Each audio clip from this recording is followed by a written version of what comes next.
Have you ever been afraid to go after listings in real estate? Or maybe you were like me, where I was scared to death because I was only 22 years old. So I had all these limiting beliefs in my mind about me taking market share with listings in real estate. Whatever your limiting belief is today, we're gonna dive in on how to take market share with listings in real estate. Listings is sort of like the thing you want, right? When you get your real estate license, but so many people are afraid to really go after it. I'm Sarah Reynolds, and my phone rings at least 10 to 15 times a day with sellers calling me about selling their home, asking me to sell their home. We call those call-in come list me's. And today I'm going to teach you exactly how you can start building market share, how you can start taking market share and really start dominating with listings. So are you ready? Because I'm ready. Let's dive in. So imagine you wake up and your phone rings from a seller that says, I've seen you everywhere and I want to interview to sell my house. You go on the appointment, you know exactly what to say and what to do, and you get them signed and they say, we didn't even interview anyone else because we know you're the best at getting homes sold. What I'm going to teach you today is exactly how to get to that point in your real estate business. But before we do this, I have to address one of the biggest sort of myths, and what really holds people back from doing it is because you might think, well, there's already a major agent in my neighborhood that's taking listings, or there's already someone that holds the market share in my market. Now, that might be true, that there is probably a big name or a big team that's doing a lot of business in your area. But the truth is that every seller is going to hear something a little bit different because it's going to be said a little bit different from you.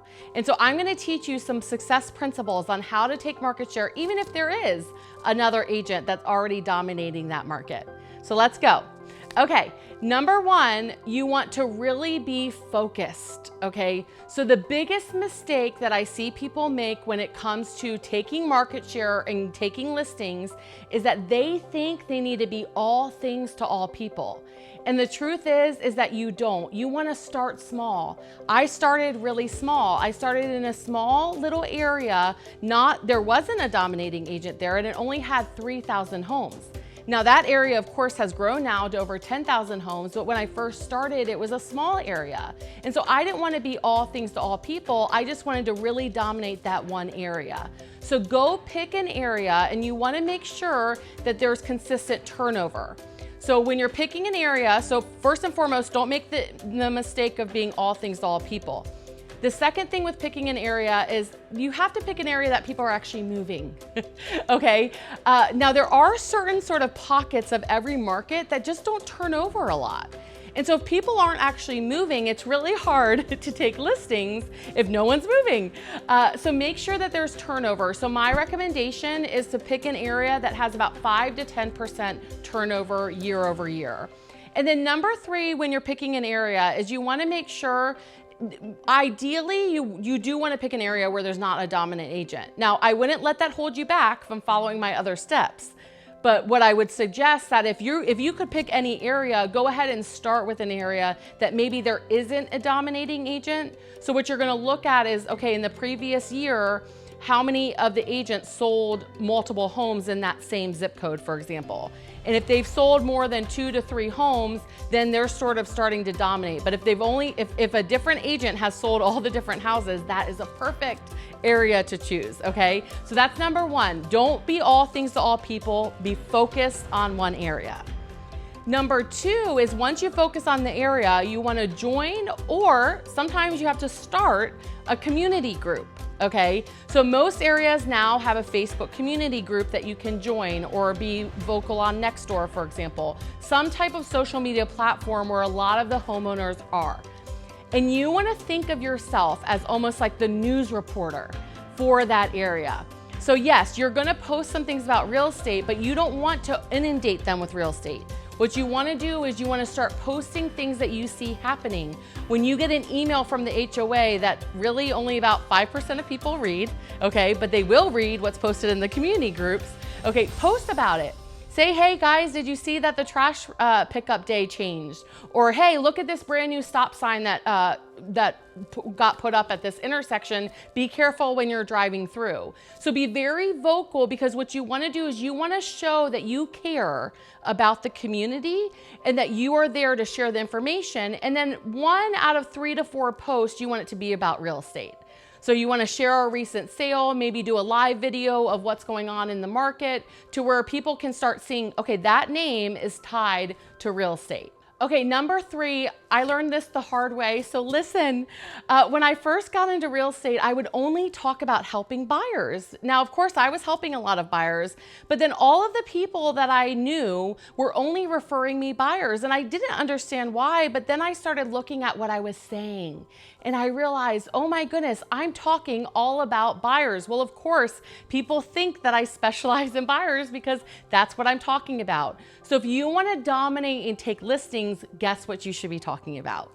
Sellers, success stories of listings that your team or your brokerage has sold or that you've helped. Tell the story of the family that you've helped. Go online and share the story, talk about it, mail about it, email about it. Be talking about the success story that you were involved in with helping this family sell your home. When I adjusted all of what I spoke about, I actually stopped talking about buyers, and all I did was start talking about listings. Our business increased and we ended up being 65% listings and only 35% buyers, because I started focusing on listings. And then everyone I knew, everyone that came in contact knew that our team, that Sarah Reynolds, specializes in listings. So make sure, talk about listings, tell the story, be that listing expert. Okay, so number 4 comes when it's time for the appointment.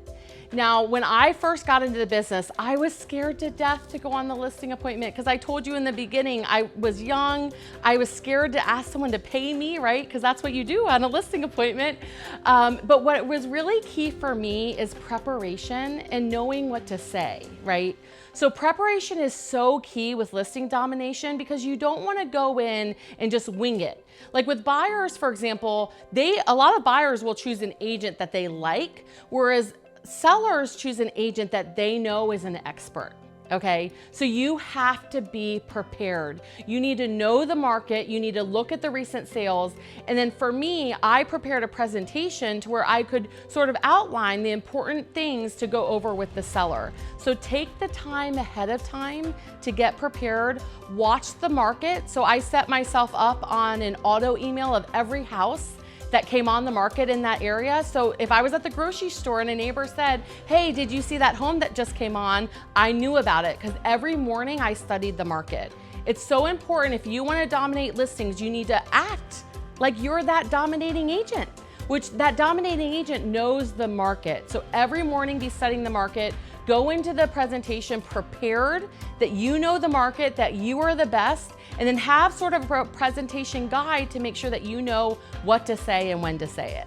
So I hope you found these tips helpful. It's honestly, I had to learn all of these things the hard way. All of this cost me a lot of money. So don't spend the money and time, just listen to me, because believe me, I will save you a lot of time if you do that. But if you found these helpful, I did prepare a guide for you that goes into even more detail on how to take market share. You can go to takemarketsharesuccessguide.com, and that will give all the information on how you can get the success guide in terms of how to take market share. In addition to that, we do have a Facebook community group that we've built for agents like you that are desiring to take market share, to dominate, to be the best. And it's really a community where we share, they share, and we would love for you to be part of it. So I'm going to put the link below.